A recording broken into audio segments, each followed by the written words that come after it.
দেওয়া মাত্রই নদীর স্রোতে কিছু দিলে সেটা কোন দিকে যায়? লঙ্গাই নদীতে গিয়ে কিছু যদি আমরা ছাড়ি তাও কোন দিকে যাবে? সেটা যেদিকে স্রোত যাচ্ছে সেদিকে যাবে যাচ্ছ, কিন্তু একদিন দেখা গেল এটা উল্টো চলতো, আর উজান দিকে যাই চলতো। অদ্বৈত আচার্য পিছন দলে যে আমি এটা উজান দিকে যাচ্ছে, যেতে যেতে দেখতে উপরের বাঁকে সচিমা স্নান করছে, সেই সচিমাকে গিয়ে প্রদক্ষিণ করে আবার বাঁকের দিকে চলে বুঝতে পারে যে এই সচিমা বলে আরাধ্য দেবতা আসবে, এইভাবে নিয়ে চলেছেন। আর যে এই দৃশ্যটা দর্শন করলে সচিমা ওটার সঙ্গে সঙ্গে প্রণাম করবে। সচিমা কেটে কেটে বাড়িতে গেলে একজন বয়স্ক বৃদ্ধ রাম প্রণাম করে সে দৃশ্য অমঙ্গল হবে। সচিমা গর্ভশক্রতা হলে সন্তান জন্ম নিয়ে মারা যায়, জন্ম নিয়ে মারা যায়, জন্ম নিয়ে মারা যায়। স্বামীকে বলছে, স্বামী ওই যে ব্রাহ্মণ প্রণাম করেছিল তাই আমাদের এই অবস্থা, আমাদের বংশ রক্ষা হবে না। তুমি যাও ব্রাহ্মণের কাছে গিয়ে আকুতি মিনতি করো। গেলে অদ্বৈত আচার্য আসবে, এসে বললে, শুনো, তোমাদের যে সন্তান নষ্ট হয় তার একটা কারণ কিছু আছে।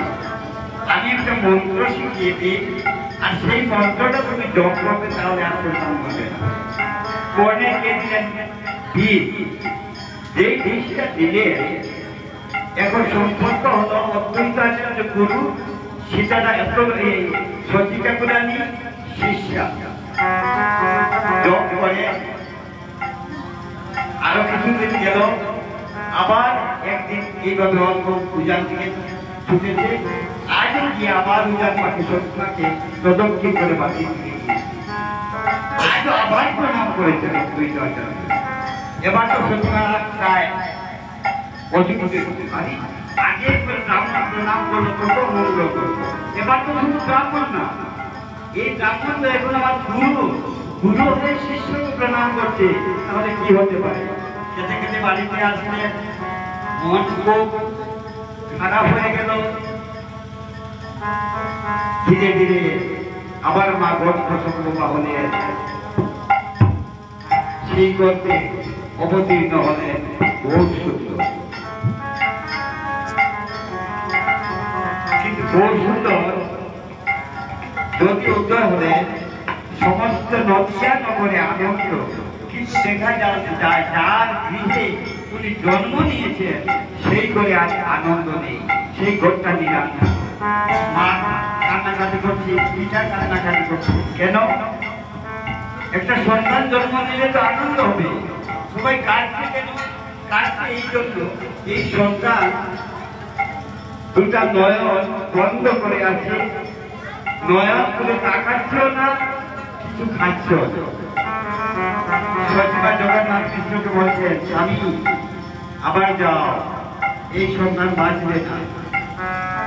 যার গেলেন আবার অদ্বৈতকে বললেন যে কি হলো, কি অপরাধ করেছি আমরা তোমার চরণে, যদি কোনো জন্মান্তরে অপরাধ করে থাকি আমাদেরকে মার্জনা করো, তোমার চরণে আমি আমার শিশুটার প্রাণ ভিক্ষা চাইছি। সব শুনে অদ্বৈত আচার্য বললে, চলো আমি যাবো।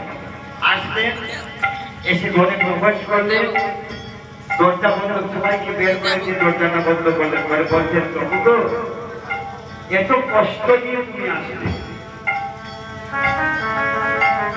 আসলে যখন এটা আবার কোন লীলা তোমার? তুমি কিছু খাও না, তাকাও না, তোমার পিতা মাতা ক্রন্দন করছে, এটা কোন লীলা? এবার তাকাচ্ছে, সেই শিশুটা তাকাচ্ছে, বলছে, ও আমি খাবো কেমন করে? আমার মাও দীক্ষিত। তোমার মাও দীক্ষিত? হ্যাঁ। কি বলছো? আমি নিজে দীক্ষা দিয়েছি, মাও দীক্ষিত। তুমি দীক্ষা দিয়েছ কি, কিন্তু করেছ কি জানো? তুমি যখন বুঝতে পেরেছ যে আমি আসছি, আনন্দে তুমি আত্মহারা হয়ে গিয়েছে। দীক্ষা দেওয়ারও একটা নিয়ম আছে, সেই নিয়ম তুমি মানো না। সেই নিয়ম না মেনে দীক্ষা দিয়েছো, কাজেই দীক্ষা হয়নি। নিয়ম না মেনে দিয়েছে, আমি কোন নিয়ম মানলাম না? তুমি লক্ষ্যই করোনি কোনটা তুমি ছেড়েছো। আমরা যখন বেশি আনন্দিত হয়ে যায় তখন অনেক ভুল করি। আনন্দে আত্মহারা হয়ে অনেক ভুল হয় আমাদের। তো বলছে নিয়ম হচ্ছে মন্ত্র প্রদানের পূর্বে হরিনাম দিবে, মন্ত্র প্রদানের পূর্বে হরিনাম দিবে, মন্ত্র প্রদানের পূর্বে হরিনাম দিবে, মন্ত্র প্রদানের পূর্বে হরিনাম দিবে। কর্মশক্তি হয় সিদ্ধ নামের প্রভাবে, হরে করুণা শক্তি হয় সিদ্ধ নামের প্রভাবে, কর্মশক্তি হয় সিদ্ধ নামের প্রভাবে, হরে করুণা শক্তি হয় সিদ্ধ নামের প্রভাবে। অশুদ্ধ কর্মে মহামন্ত্রালয়, অশুদ্ধ কর্মে যদি মহামন্ত্রালয়, অশুদ্ধ কর্মে যদি মহামন্ত্রালয়, অশুদ্ধ কর্মে যদি মহামন্ত্রালয়। সম্পূর্ণ বিনাশে জাতীয় নিশ্চয়, হরে অসম্পূর্ণ বিনাশে জাতীয় নিশ্চয়, যে অসম্পূর্ণ বিনাশে জাতীয় নিশ্চয়, হরে অসম্পূর্ণ বিনাশে জাতীয় নিশ্চয়। বলছে নিয়ম হচ্ছে আগে শিরোনাম দিয়ে কর্ণকে সূচক করে তারপর বীজ দিতে হয়। তো অশুদ্ধ কর্ণে যদি বীজটা দেওয়া হয় তাহলে সেটা নিষ্ফল। আমরা কোনো জায়গায় যদি কোনো বৃক্ষের বীজ রোপণ করে আগে জায়গাটাকে ঠিক করতে হয়, ঠিক মতো সেটাকে চাষ করে তারপর বীজ রোপণ করতে হয়। এমনিতে সেটা দিলে কি বৃক্ষ জন্ম নেবে? নেবে না। তো তুমি ভুল করে তাদের শিক্ষা হয়। আর অধিকৃতের হাতে অধিকৃতের ঢুকত আমি কেমন করে গ্রহণ করব? দেখুন, দীক্ষা জিনিসটা খুব সহজ, আমার খুব কঠিন। আজকাল আবার একটা ডং বেরিয়েছে,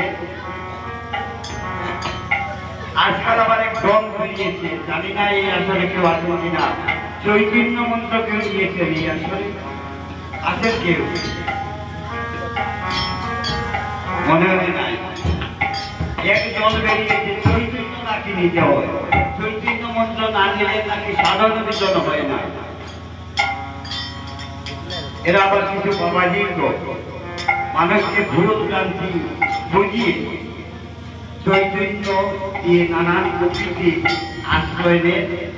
আসলে চৈতন্য মন্ত্র বলে কোনো কিছু নেই, সেটা একটা ভাষা।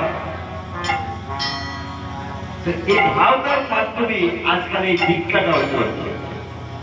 কে কিভাবে শিষ্য বাড়াবে, ভুল বুঝিয়ে হোক শুদ্ধ বুঝিয়ে হোক, সে শিষ্য বাড়াবার চিন্তায় সবাই ব্যস্ত, আসল কাজের দিকে কারণ নজর নেই। বলতে সঠিক পদ্ধতিতে যদি দীক্ষা না নেও, তুমি শতজন্ম যদি সাধক ভোজন করো কাজ হবে, আর তোমার সাধক ভোজনটা সঠিক হবে। কিন্তু গুরু যদি ভুল করে শিষ্যের কাছে কি বলতে পারবে যে আমি তোমাকে দীক্ষা দিয়ে নিয়েছিলাম 5-6 বছর আগে, সেটা ভুল হয়েছে? লজ্জার ব্যাপার আছে। অত্যন্ত আচার্য মহাবিদ্যদের কি করে বলবে সেটাকে আমার দীক্ষা দেওয়া হয়? তাই চলনার আশ্রয় নেই। বলেন সীতা, তোমাকে যে একটা বীজ দিয়েছিলাম সেটা তোমার মনে আছে? বলে কি আছে? আচ্ছা যাও তো কাম করে এসে আমাকে বলো তো।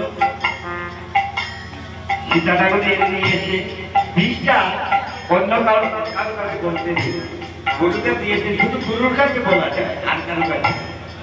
তো বলছেন আচ্ছা বলো তো মন্ত্রটা দিয়েছিলাম। তো বলেছেন মন্ত্রটা শুদ্ধ আছে। বলে ঠিক আছে তোমার মন্ত্র না, ঠিক আছে তার একটা আমি বলেছি এই বলে হরিনাম দিয়ে আবার বিষটা উচ্চারণ করেছে বলে এবার আর কিছু হবে না এই বিষটা আবার দিয়ে যে গরুকে সচিব বলে দিয়েছে অমনি দেখা যায় গরু দুঃখ পান করছে ধীরে ধীরে গরু বড় হতে হতে পাণ্ডিত্য অর্জন করলেন পরে আরম্ভ করলেন কীর্তন বিবাহ সম্মানে প্রতিদিন কীর্তন হয় বহু সুন্দর সেখানে থাকেন ভক্তবৃন্দকে নিয়ে সদা কীর্তনে মত একদিন কীর্তন করে সুরধনী দিয়ে চলেছেন ভক্তগণ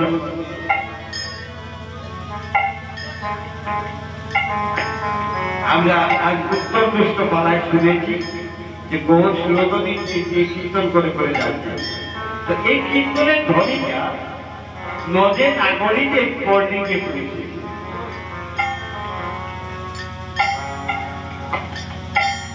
কোন কোন নাগরিক আবার দূর থেকে দর্শন করে এক নাগরিক অন্য নাগরিক বলছে জানিস কি রে যা তো দেখে একটা ঘটনা কি ঘটেছে বলছে যা তুই যা কেনে দেখতে পাবি সুরধনী তীরে লোকে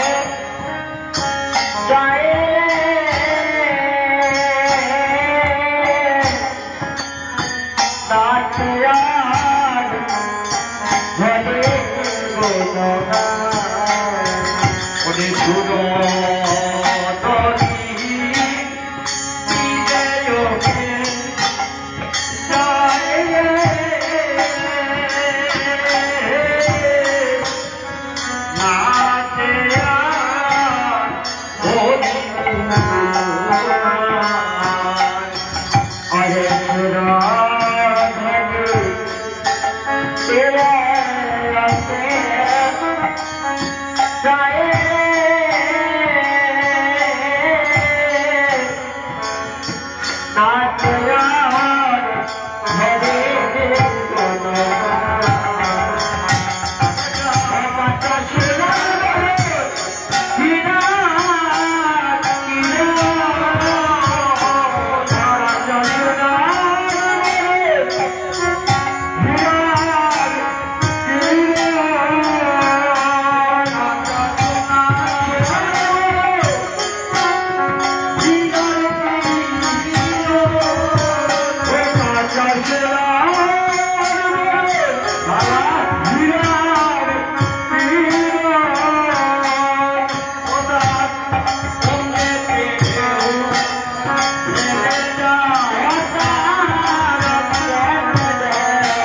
ভিডিও বসানে আমি এক নতুন জিনিস শিখে গেছি। আমি ফিরে দেখলাম সুনদমিত্রে একটা চাবি তুলে রয়েছে। চাবি তো দেখছি এবার জানা যাবি তো দেখবে যদি ওদের তোরা দেখবে যদি আয় গো সোনার চাঁদু পেতে সোনার রোদিয়া দেখবে যদি আয় গো দেখবে যদি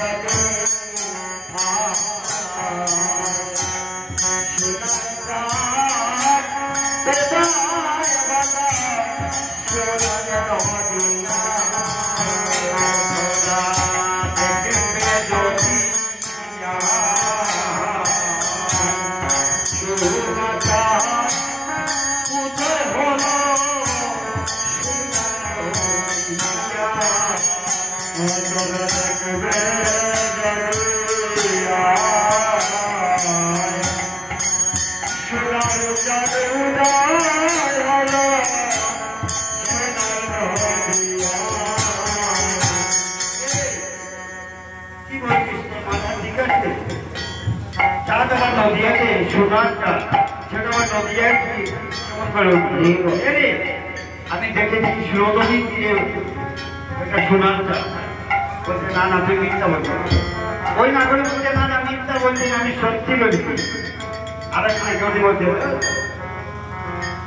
আমরা তো জানি একটা চাঁদ গগনে ঘুরছে আমরা সবাই জানি আর এক চাঁদ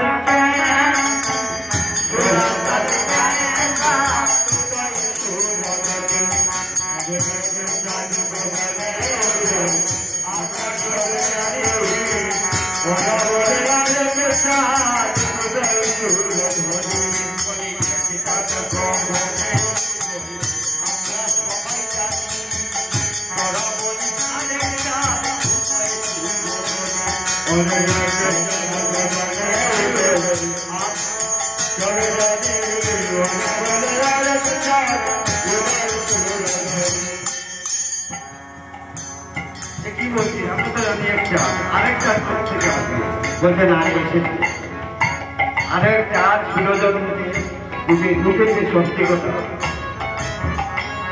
এই চাঁদ আর কেউ কোনোদিন দেখেনি।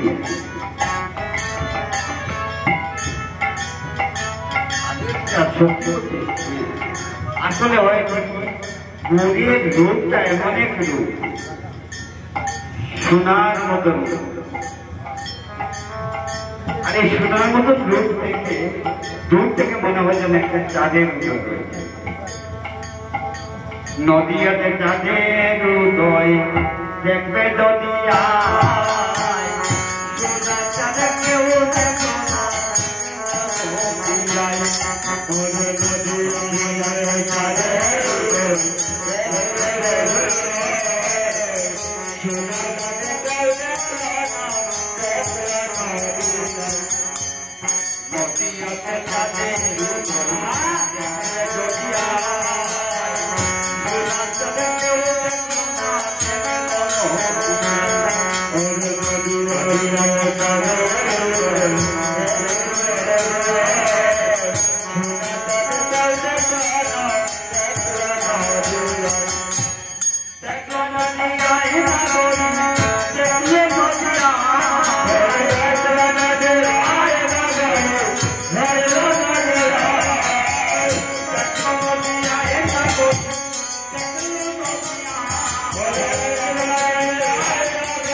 আমি দেখলাম একটা নামা পলিকায় চাঁদে যেন উঠে যায়, চাঁদে যেন গগনে উঠে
গিয়েছিলাম বিকালবেলা, আমিও দেখেছি অন্য নাটক বলছে তুই কি দেখলে, আমি দেখলাম যে আমি গিয়েছিলাম